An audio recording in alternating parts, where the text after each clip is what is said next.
प्रिय संस्कृत मित्राणी नमः संस्कृता आर के एजुकेशन स्टडी में आप सभी मित्रों का हार्दिक स्वागत अभिनंदन करते हुए आज हम एमपी वर्ग 2 और इकाई 2 में प्रश्न नंबर 31 से प्रैक्टिस हल को से शुरू करते हैं। प्रश्न आपके सामने लगा हुआ है और हम लोग प्रश्न को शुरू करते हैं। तो प्रश्न नंबर 31 में पूछ रहा है कि सत्यम शिवम इतस्य संधि विच्छेदो अस्ति। सत्यम शिवम, इसमें संधि विच्छेद है। कौन सा संधि विच्छेद है? तो सत्यम है, सत्यम प्लस शिवम है कि सत्य प्लस शिवम है कि सत्यम प्लस शिवम है कि सत्य प्लस शिवम है। तो सत्यम शिवम को देखा जाए तो इसमें कौन सा विकल्प हमारा सही होता है? तो सत्यम शिवम में जो सत्यम शिवम होता है वही विकल्प हमारा सही होगा। तो यहाँ पे सत्यम शिवम, सत्य शिवम, सत्य शिवम, अर्थात यहाँ पे विकल्प हमारा ये सही होता है, सत्यम शिवम। और कहाँ है सत्यम शिवम सही होता है? तो बताया जाता है कि मनुस्वार जो सूत्र के पद के अंत में स्थित म के स्थान पर अनुस्वार हो जाता है और व्यंजनों के परे रहते यह अनुस्वार जो होता है वह संधि हो जाती है। जैसे सत्यम शिवम में सत्यम शिवम होता है और गृहम गच्छति में गृह गच्छति होता है। तो प्रश्न नंबर 31 में विकल्प हमारा ये सही होता है। अब हम प्रश्न नंबर 32 को देखें तो कह रहा है कि मत्यासः अत्र अयम संधि। मत्यासा में कौन सी संधि है? तो मत्यासा में संधि पूछ रहा है तो दीर्घ संधि है, क्रिस्त संधि है कि आयाति संधि है कि यड़ संधि है। तो प्रश्न नंबर 32 और प्रश्न नंबर 32 में देखा जाए तो वर्णों के परस्पर मेल अथवा संधान को ही संधि कहते हैं। दो वर्णों में अत्यधिक या अतिशय सन्निधि मतलब समीपता ही संधि कहलाती है और संधि को ही संहिता कहते हैं। तो प्रश्न नंबर 32 में कह रहा है कि मत्यासः अत्र अयम संधि, तो इसमें यण संधि है। कौन सी संधि है? यण संधि है। यण संधि का सूत्र क्या होता है? ई को यणचि होता है। अब हम देखें प्रश्न नंबर 33। तो प्रश्न नंबर 33 में पूछ रहा है कि हरिश्च हरश्च इत्यर्थे क समास। द्वंद्व समास की, द्विगु समास की, बहुब्रीहि समास की, तत्पुरुष समास। प्रश्न नंबर 33 में देखें तो हरिश्च हरश्च पद में द्वंद्व समास होता है। क्या है कि द्वंद्वे घी सूत्र से घी संज्ञक पद का पूर्व प्रयोग होता है, अर्थात यहाँ पे हरि हरो शब्द में हरि का घी और घी संज्ञा होने से इसका पूर्व प्रयोग, अतः यहाँ पे कौन सा समास होगा? द्वंद्व समास होगा। प्रश्न नंबर 33 में विकल्प हमारा ए सही होता है। अब हम बात करें प्रश्न नंबर 34 का, तो कह रहा है कि शाक पार्थिव अस्य लौकिक विग्रह वर्तते। शाक पार्थिव का लौकिक विग्रह क्या होगा? तो प्रश्न नंबर 34 में विकल्प हमारा कौन सा सही है? तो कह रहा है कि शाकः पार्थिवीय, फिर कहें शाकस्य पार्थिवीय और कहें शाकेण पार्थिवीय कि शाक प्रिय पार्थिवीय। तो यहाँ पे अगर देखा जाए शाक पार्थिवीय का तो लौकिक विग्रह होता है शाक प्रिय पार्थिव। कौन सा होता है? शाक प्रिय पार्थिव। शाक प्रिय पार्थिव मध्य पद लोपी होता है और इसमें तत्पुरुष समास का प्रयोग किया गया है। तो प्रश्न नंबर 34 में विकल्प हमारा डी सही होता है। प्रश्न नंबर 35 को देखें तो इसमें कह रहा है कि तस्मिन्निति डाट डाट डाट इत्यर्थे प्रत्यय स्यात्। इसमें प्रत्यय कौन सा है? तो प्रश्न नंबर 35 में पूछ रहा है तो इसमें देखा जाए तो इसमें मतुप प्रत्यय है। मतुप प्रत्यय ऑप्शन ए कर रहा है तमप है, बी तम मतुप है, सी वतुप है और डी कह रहा है कि अण प्रत्यय है। तो प्रश्न नंबर 35 में इसमें मतुप प्रत्यय होता है और काहे होता है? तो इसमें तद अस्मिन अस्ति, वह उसमें है, अर्थों में मतुप प्रत्यय का प्रयोग किया जाता है। मतुप में का शेष मत बचता है और इसमें विभक्ति में एक वचन में पुल्लिंग में मान वान, स्त्रीलिंग में मति वति तथा नपुंसकलिंग में मतवत दिखाई देता है। तो प्रश्न नंबर 35 में विकल्प हमारा बी सही होता है, यह मतुप प्रत्यय प्रयोग होता है। प्रश्न नंबर 36 और प्रश्न नंबर 36 में कह रहा है कि जंगल का दृश्य देखने योग्य था, अस्य वाक्यस्य संस्कृतानुवादः अस्ति। ऑप्शन ए वनस्य दृश्य दर्शनीय आसीत्, वनस्य दृश्य दर्शनीय आसीतम, वनस्य दृश्य दर्शनीयम आसीत्, वने दृश्य दर्शनः आसीत्। प्रश्न नंबर 36 और प्रश्न नंबर 36 में देखा जाए तो इसमें कौन सा विकल्प सही है? तो जंगल का दृश्य देखने योग्य होता है। तो इस वाक्य में संबंध कारक का प्रयोग हुआ है, अतः वन में संबंध कारक होने से षष्ठी विभक्ति का प्रयोग होता है, जिसमें षष्ठी लगी हुई तो बने तो लगेगा नहीं, बनस से बनस, यहाँ पे ऑप्शन हमारा प्रश्न नंबर 36 का देखें तो विकल्प हमारा ए ही सही होगा, वनस्य दृश्यः दर्शनीय आसीत्। प्रश्न नंबर 36 विकल्प हमारा ए सही होता है। अब हम देखें प्रश्न नंबर 37, तो कह रहा है कि स्त्री को आभूषण अच्छा लगता है। संस्कृत अनुवाद अस्ति, स्त्री को आभूषण अच्छा लगता है, इसमें संस्कृत अनुवाद कौन सा सही होगा? तो स्त्रे आभूषणम रोचते, स्त्रे आभूषणो रोचन्ते, स्त्रीणाम आभूषणा रोचन्ते, स्त्रिया आभूषण रोचते। प्रश्न नंबर 37 में तो स्त्री को आभूषण अच्छा लगता है, तो उसका सही अनुवाद यह है स्त्रे आभूषणम रोचते। प्रश्न नंबर 37 में विकल्प हमारा ए सही होता है। अब हम देखें प्रश्न नंबर 38, तो प्रश्न नंबर 38 में कह रहा है कि टांडुलान ओदनम पचति इत्यत्र अकथितम कार्यक्रम भवति। ओदनम में होता है, टांडुलान में होता है, दोनों में होता हुआ है, माने दोनों में को अपी मतलब किसी में नहीं होता है। तो यहाँ पे देखें तो प्रश्न नंबर 38 की बात करें तो यहाँ पे अकथितम कारक जो होता है वह टांडुलान में होता है। किसमें होता है? टांडुलान में होता है। और अकथितम च सूत्र से आपादान आदि कारकों को जहाँ विवक्षता नहीं होती है वहाँ उसकी कर्म संज्ञा होती है, और कर्म में द्वितीय विभक्ति प्रयुक्त होती है, 16 धातुएं होती है। टांडुलान पद अकथितम कर्म से आता है। तो प्रश्न नंबर 38 में विकल्प हमारा बी सही होता है। अब हम प्रश्न नंबर 39 को देखें तो प्रश्न नंबर 39 में कह रहा है कि भुवः प्रभवः योगे विभक्ति भवति। ऑप्शन ए द्वितीय विभक्ति, बी तृतीय विभक्ति, सी चतुर्थी विभक्ति और डी कह रहा है कि पंचमी विभक्ति। तो भूव प्रभव योगे कौन सी विभक्ति होती है? तो भू धातु के कर्ता का जो उत्पत्ति स्थान है उसकी अपादान संज्ञा होती है, और अपादान संज्ञा में आप सभी जानते होंगे कि पंचमी विभक्ति का प्रयोग होता है। तो प्रश्न नंबर 39 में विकल्प हमारा डी सही होता है। अब हम बात करें प्रश्न नंबर 40, तो प्रश्न नंबर 40 में पूछ रहा है कि कुमार संभवस्य नवम सर्गस्य वर्णः विषय किम अस्ति, अर्थात कुमार संभव के 9वें सर्ग में किस विषय का वर्णन मिलता है? ऑप्शन ए तारकासुर वधा नामकम, या सेनापत्य अभिषेक नामकम, या कैलाश गमनम, या कुमार बाल लीला कमल।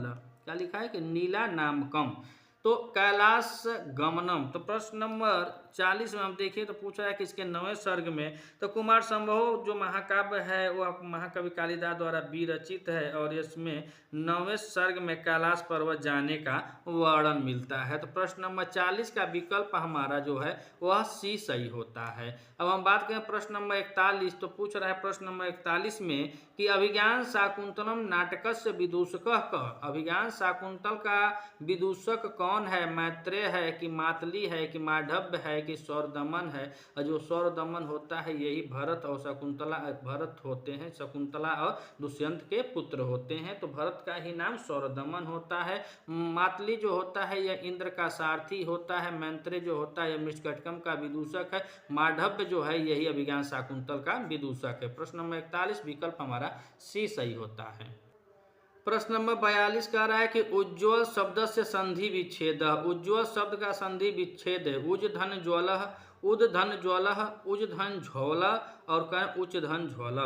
तो प्रश्न नंबर 42 में देखें तो उज्ज्वल शब्द का संधि विच्छेद सही में जो होता है वह उद धन ज्वला होता है, और उद धन ज्वला होता है। तो यहाँ पे सूत्र क्या काम करता है? तो यहाँ पर इस्तो इश्चुना इश्चु सूत्र से द को जो आदेश हो जाता है। तो प्रश्न नंबर 42 में विकल्प हमारा बी सही होता है। अब हम देखें प्रश्न नंबर 43, तो कह रहा है दय्यम इत्यर्थ को प्राकृत प्रत्ययो, दे के साथ यम प्रत्यय लगा हुआ है कि दे के साथ यत प्रत्यय लगा हुआ है कि दा के साथ रत प्रत्यय लगा हुआ है कि दा के साथ यत प्रत्यय लगा हुआ है। तो प्रश्न नंबर 43 में हम देखें तो देयम का प्राकृतिक जो धातु होती है वह दा धातु होती है, और दा धातु के साथ इसमें यत प्रत्यय लगता है। तो दा धातु में यत प्रत्यय कौन सा है? तो ऑप्शन हमारे डी में दिया हुआ है। प्रश्न नंबर 43 का विकल्प हमारा डी सही है। प्रश्न नंबर 44 को देखें तो प्रश्न नंबर 44 में कह रहा है त्वम कलमेन लिखति वाक्य अशुद्धि संशोधनम कुरुत।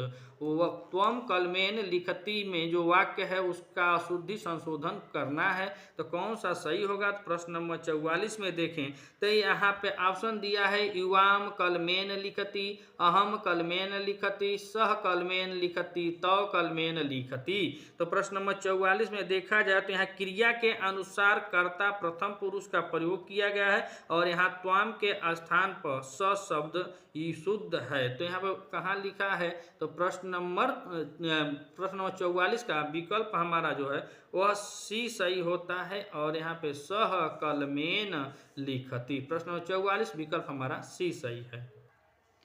प्रश्न नंबर 45 और प्रश्न नंबर 45 पूछ रहा है कि कालिदासस्य प्रिय अलंकार अस्ति। कालिदास जी का प्रिय अलंकार कौन है? उपजाति है कि उपमा है कि श्लेष है कि यमक है? प्रश्न नंबर 45 में देखा जाए तो महाकवि कालिदास जी का प्रिय जो अलंकार होता है वह उपमा अलंकार होता है। वह उपमा के सम्राट भी कहे जाते हैं। महाकवि कालिदास जी के लिए यह सूक्ति भी प्रसिद्ध है, उपमा कालिदासस्य। यह उपमा के कवि माने जाते हैं। कालिदास की कुल 7 रचनाएं हैं। 7 रचनाओं में महाकाव्य कुमार संभव और रघुवंशम है, नाटक अभिज्ञान शाकुंतल और विक्रम उर्वशी और मालविका अग्निमित्रम है और खंड काव्य मेघदूत ऋतु संहार इत्यादि, इनके सब मिला करके 7 रचनाएं हैं। तो प्रश्न नंबर 45 में विकल्प हमारा बी सही होता है। अब हम बात करें प्रश्न नंबर 46, तो प्रश्न नंबर 46 में पूछ रहा है कि मृच्छकटिकम नाटकस्य प्रकरण ग्रंथस्य रचयिता क? मृच्छकटिकम नाटक जो प्रकरण है उसके रचयिता कौन है? ऑप्शन ए शूद्रक हैं, बी भवभूति हैं, सी अश्वघोष हैं, डी कालिदास हैं। तो कालिदास जी की अभी हमने चर्चा किया कि 7 इनकी रचनाएं हैं। भवभूति जी की मात्र 3 रचनाएं हैं और तीनों रचनाएं नाटक हैं। और यहाँ पे और नाटक और तीनों नाटक में यह विशेषता है कि इसमें विदूषक रहित तीनों नाटक हैं। ऑप्शन सी देखा जाए अश्वघोष जी का, तो सारिपुत्र के यह रचयिता हैं और यह अश्वघोष जी बौद्ध होते हैं, बौद्ध विद्वान भी होते हैं। इन्होंने बुद्ध चरित्र भी लिखा है। तो यह अश्वघोष जी की रचना है। मृच्छकटिकम के रचनाकार जो हैं वह शूद्रक होते हैं। शूद्रक ने मृच्छकटिकम को, यह 10 अंकों का प्रकरण है और इसका आधार महाकवि भास के चारुदत्त नाटक पर ही आधारित यह मृच्छकटिकम है। प्रश्न नंबर 46 में विकल्प हमारा ए सही होता है। अब हम देखें प्रश्न नंबर 47, तो कह रहा है कि श्री सह इतरत्र कह संधि अस्ति। श्री स में कौन सी संधि है?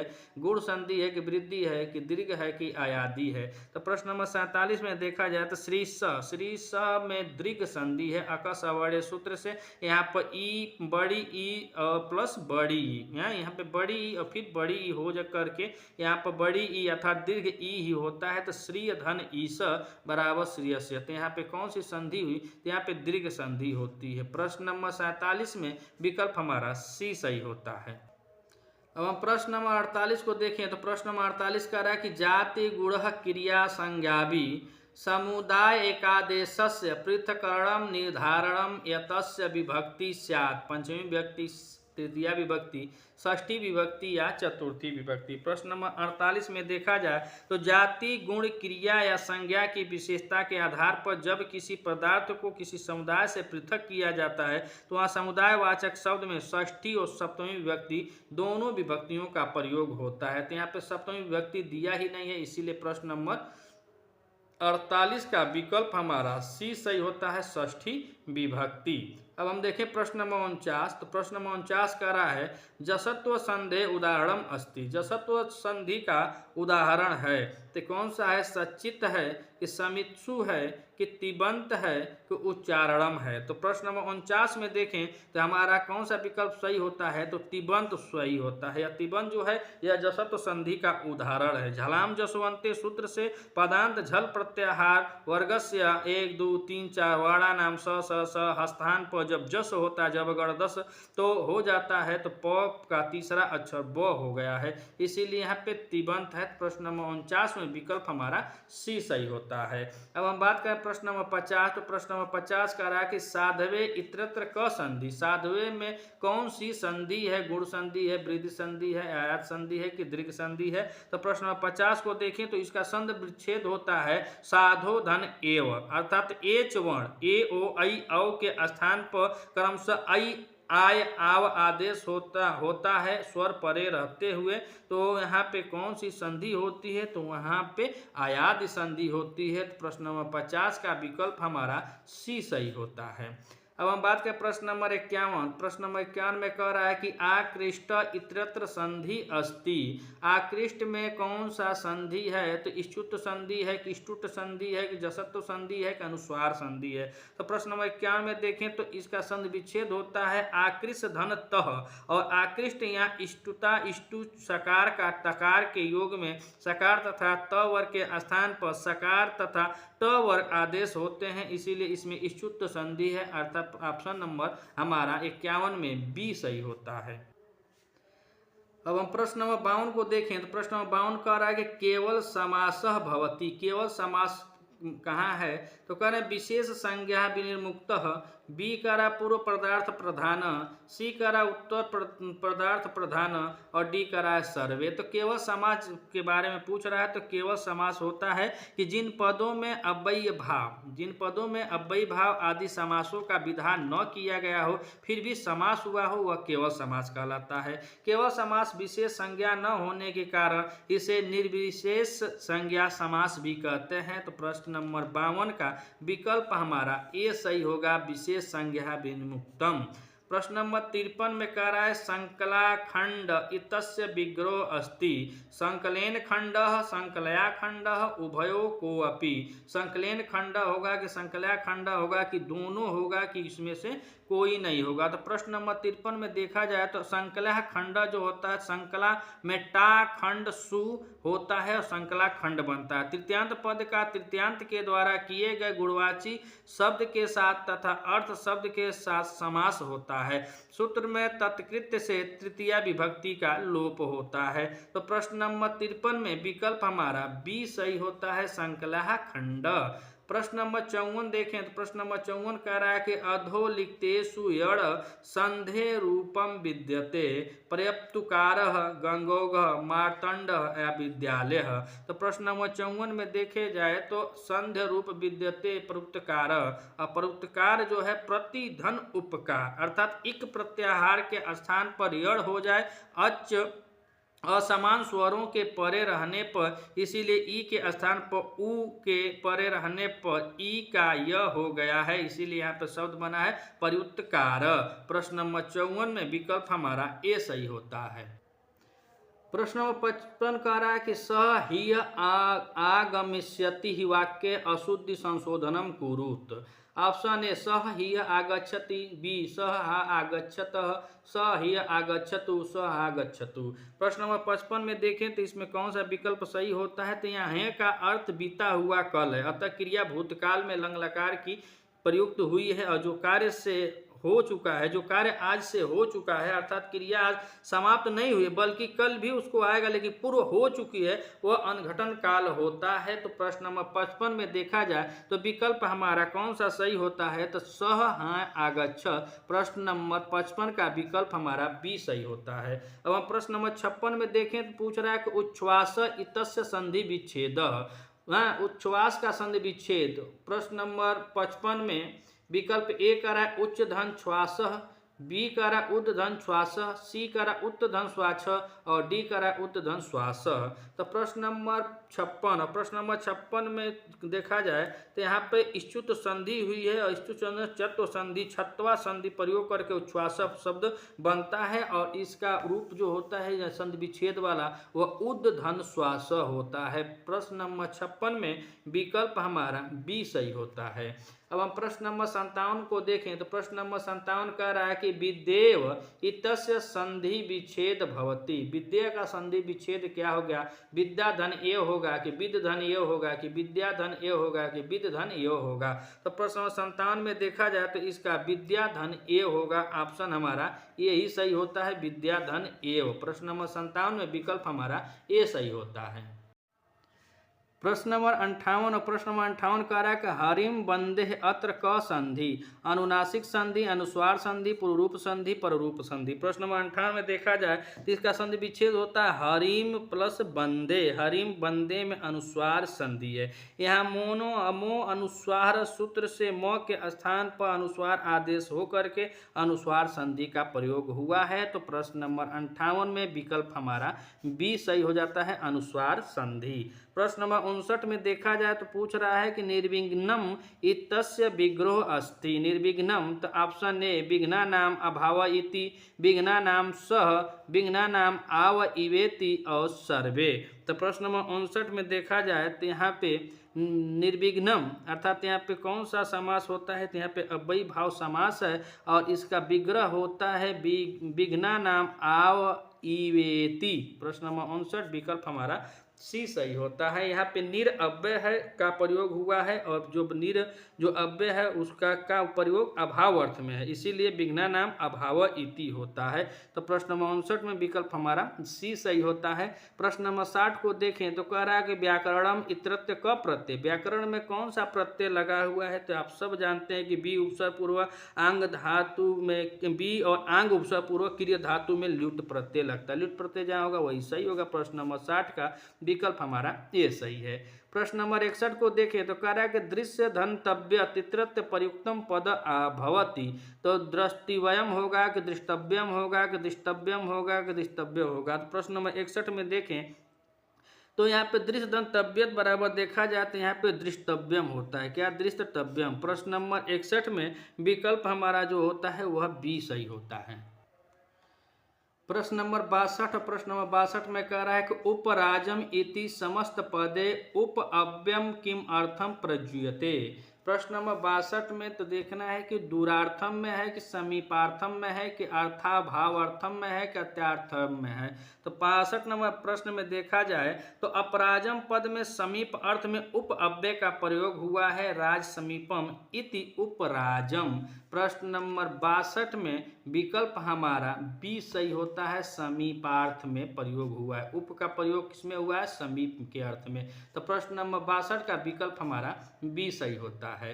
अब हम देखें प्रश्न नंबर 63, तो प्रश्न नंबर 63 कह रहा है कि बालकः दुग्धम पीबसी वाक्य ईदम संशोधयतः। जो वाक्य है इसमें संशोधित करना है, गलत कहाँ कौन सा सही है, तो ए कह रहा है कि बालकः दुग्ध पीबंती, बालकः दुग्ध पीबती, बालकः दुग्ध पीबती, बालकः दुग्धम पीबती। प्रश्न नंबर 63, प्रश्न नंबर 63 में देखा जाए तो कह रहा है कि इसमें कौन सा, तो वाक्य ईदम संशोधय अर्थात जो अशुद्ध वाक्य है तो उसमें शुद्ध कौन सा सही होगा वही हमको ढूंढना है।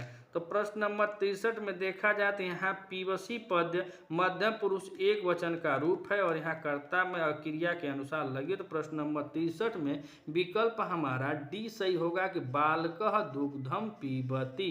प्रश्न नंबर 63 विकल्प हमारा डी सही है। अब हम बात करें प्रश्न नंबर 64, प्रश्न नंबर 64 कह रहा है कि बालिका उच्च ही गास्यन्ति वाक्यम इदम संशोधयतः, बालिका उच्च गास्यन्ति। तो यहाँ पे ऑप्शन ए बालिका उच्च गास्यन्ति, बालिकाम उच्च गास्यन्ति, बालिकाया उच्च गास्यन्ति, बालिके उच्च गास्यन्ति। प्रश्न नंबर 64 में देखें तो विकल्प हमारा ए सही होता है, बालिका उच्च गास्यन्ति। प्रश्न नंबर 64 विकल्प हमारा ए सही है।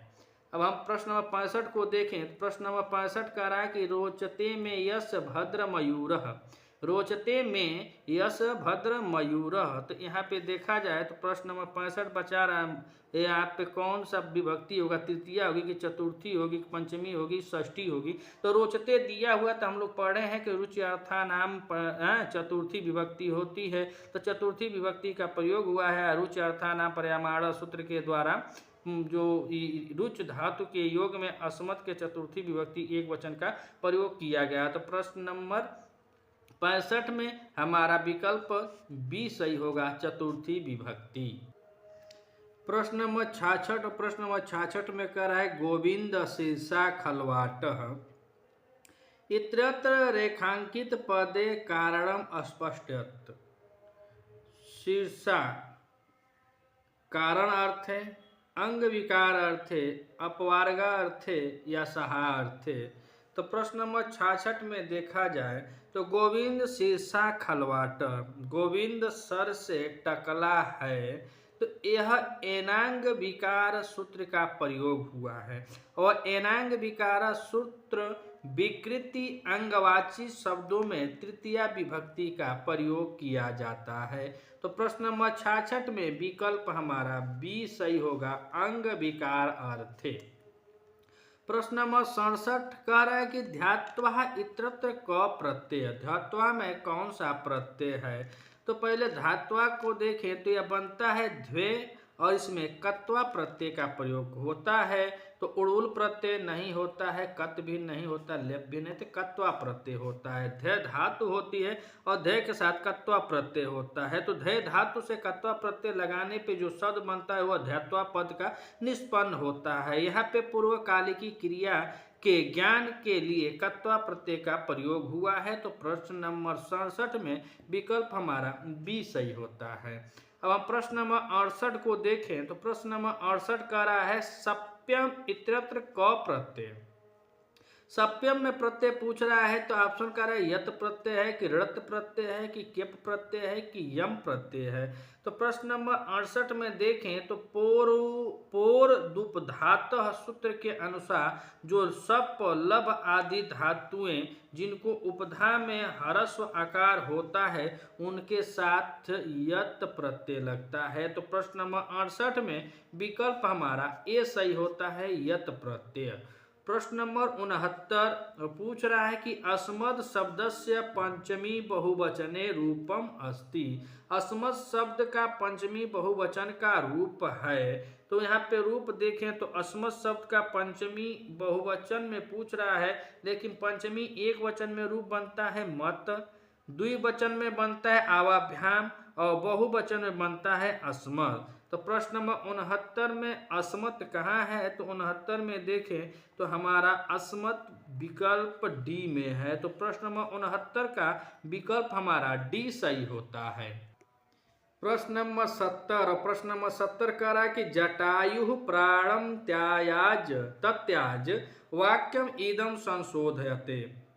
ऑप्शन ए जटायु प्राणान तत्याज, जटायु प्राणान तत्यज, जटायु प्राणान तत्याज और जटायु प्राणान तत्याज। प्रश्न नंबर 70 में देखें तो प्राण, दारह, अक्षत, लाज और अशु शब्दों का प्रयोग बहुवचन में होता है। तो बहुवचन में जहाँ पर है तो तत्याज। तो प्रश्न नंबर 70 का विकल्प हमारा ये सही होता है, जटायु प्राणान तत्याज। प्रश्न नंबर 70 विकल्प हमारा ये सही है। प्रश्न नंबर 71 पूछ रहा है कि भामः साह प्रतापम निकषा अगच्छत रेखांकित पदे विभक्ति वर्तते। तो प्रतापम में विभक्ति है, तो यहाँ निकषा के योग में प्रतापम में द्वितीय विभक्ति का प्रयोग हुआ है तथा कर्ता के इप्सितम की कर्म संज्ञा हुई है तथा कर्ता के लिए जो सबसे अधिक अभिप्रेत हो उसकी कर्म संज्ञा होती है। तो यहाँ पे दिया विभक्ति तो द्वितीय होती है कि तृतीया होती है कि प्रथमा होती है कि चतुर्थी होती है। तो अभितः परतः समया निकषा योगे क्या होता है, द्वितीय विभक्ति का प्रयोग होता है। तो प्रश्न नंबर 71 में विकल्प हमारा ए सही होता है। अब प्रश्न नंबर 72 को देखें तो कह रहा सह डाट डाट द्विपीनम हंति चर्मणः चर्मणिः चर्मणाय या चर्मणे। तो प्रश्न नंबर 72 में यहाँ निमित्तात कर्म योगे सूत्र के अनुसार सप्तमी विभक्ति का प्रयोग हुआ है। और जब सप्तमी विभक्ति का प्रयोग हुआ है तो दूर एवं समीप अर्थ वाले शब्द में भी सप्तमी विभक्ति का प्रयोग हुआ है। तो सप्तमी कौन है, चर्मणम है कि चर्मणी है कि चर्मणाय है कि चर्मणे है। तो चर्मणे चर्मणाय नहीं, चर्मणम भी नहीं है, चर्मणी है। यहाँ पे कौन सा विकल्प सही होगा, सह चर्मणी द्विपीयन हंति, उसने चमड़े के लिए हत्या की गाय हुई का हो। तो प्रश्न नंबर 72 में विकल्प हमारा बी सही होता है। अब हम प्रश्न नंबर 73 को देखें तो पूछ रहा है कि शुद्धम वाक्यम अस्ति।